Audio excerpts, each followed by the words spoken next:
What I am going to tell you is 100% real, all the details. Every word, every situation in this story is true. I could swear it for anything necessary. It is real and I want you to believe me. I need you to believe me and take precautions and respect these types of things. Until very recently I lived in a small neighborhood, on a piece of land that at one time had 5 homes. But with the passage of time only 3 remained. 2 deteriorated to the point of being uninhabitable, so that the owner decided to stop renting them, although she never demolished them. In one of the remaining houses my mother lived, and I lived in another, a neighbor my age, whom in fact I had known since high school. The third only served as a warehouse for a man, who I had some places in markets, and I only went twice a week more or less to drop off or pick up merchandise. We were then only 3 inhabitants among houses about to fall. It was an image already quite close to a horror movie. My neighbor had been great part of his life a faithful believer in the Holy Death. Multiple tattoos demonstrated it, as well as a huge altar in his house that made me very uncomfortable every time I had the misfortune of entering. My mother is a very faithful Catholic who follows the letter to religion, so he never really liked the faith that our neighbor placed in that figure. At some point things began to go well for him. He got a very good job, a very pretty girlfriend, who also, from what little I could notice when living with her, it was clear that she was an excellent person, and returning to school seemed like a great moment in her life. And perhaps that was why the need to believe in something. Her altar was left neglected on her list of priorities, and the altar always came first, full of candles and other items such as incense and other things that I did not recognize. It appeared more and more abandoned. One afternoon, when I was alone at home, I heard a loud sound coming from my neighbor's house. I spoke to him from my window and he did not respond. I thought I saw him walking around his house. I went out. I approached him to ask him what was happening, if everything was okay. I stopped right at his door, but he didn't answer me either. I returned to my house and then I heard the door open behind me. I returned, and when I didn't receive in response, I took a crossbar that was nearby and went in to check, thinking that there could be a thief inside. Apparently there was no one, although the house had a strong smell of herbs or something similar. In the end, the room was a little darker than normal at the end.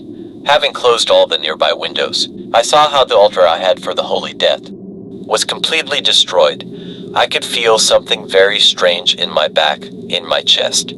The sensation that someone was in there, waiting for me behind a door. I left quickly and I spoke to my neighbor on the phone to tell him what had happened. He answered me more calmly than I thought he would, and told me that he would soon return at night.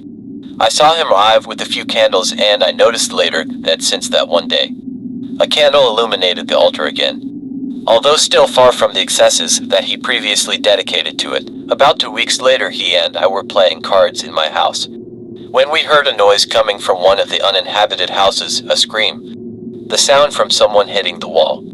We took a baseball bat and a knife from the kitchen and went to check. The first 2 rooms were empty, some boxes and clothes left by the former inhabitants. We walked slowly to the last room to discover that there was nothing, and we then heard the same screech inside the house, coming from one of the first rooms we checked, and we had to go back through it to be able to get out.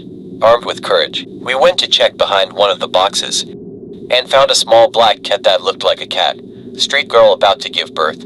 We laughed, and between the 2 of us we arranged rags in one of the boxes to put her in so that she would be more comfortable. At night she had 3 cats, and in view of the rain that was already falling and thinking about all the leaks that he had that house in ruins, he decided to keep her in his house that night. The next day we went to see the cats and bought food for the cat. That afternoon he did not go out with his girlfriend, and he asked me to keep an eye on his new tenants. I checked before it got dark and I went home with my mother for dinner. I clearly remember that I started watching videos on the internet. Suddenly one had problems loading just halfway through, and in that silence I heard a thunderous sound like a wood coming from outside. I looked out and the first thing I saw was a glow coming from my neighbor's house, an intermittent glow inside. There was a fire. I ran out barefoot while yelling at my mother. I entered her house to realize that the fire was coming from the living room. The altar in the back still remains intact, but a piece of furniture Where the cats were placed was completely in flames. The fire was reaching the ceiling. I ran out for water without thinking. And my mother came in following the sound of the animals crying while they were burning. She has never liked animals. We have never had pets, but I still remember that image of my mother in front of the fire, removing the cat box from the burning furniture with their hands. The neighbors approached the neighborhood. The flames due to the smoke alerted more neighbors. And they began to carry buckets of water to try to put out the fire. One neighbor, in fact. He ran out with the dead cat in his arms. She had died near the furniture where her babies were. I'm sure she was trying to save her children from the fire. There is someone inside, said one of the neighbors, stopped at the entrance of the house with the bucket in his hands. Another stopped next to him just before the hallway. Was the living room. Hurry up please, the house is burning, I told them, trying to hurry them to continue with their work. But when I got to them I knew why they had stopped. Inside the room in the middle of the fire, a cadaverous figure was watching us. It was death. The neighbors saw it and were convinced that it was an optical illusion, or the fire playing a bad joke on us, or perhaps even a product of our imagination, our senses confused by the smoke, seeing things where there are none, finding a silhouette behind the flames. But I know what I saw. The firefighters arrived in time to save my house from the fire, but not the neighbors. And one of the uninhabited rooms was a total loss. According to what they told us, the fire was caused by a candle that fell in the living room, but I saw that what was on fire was the furniture.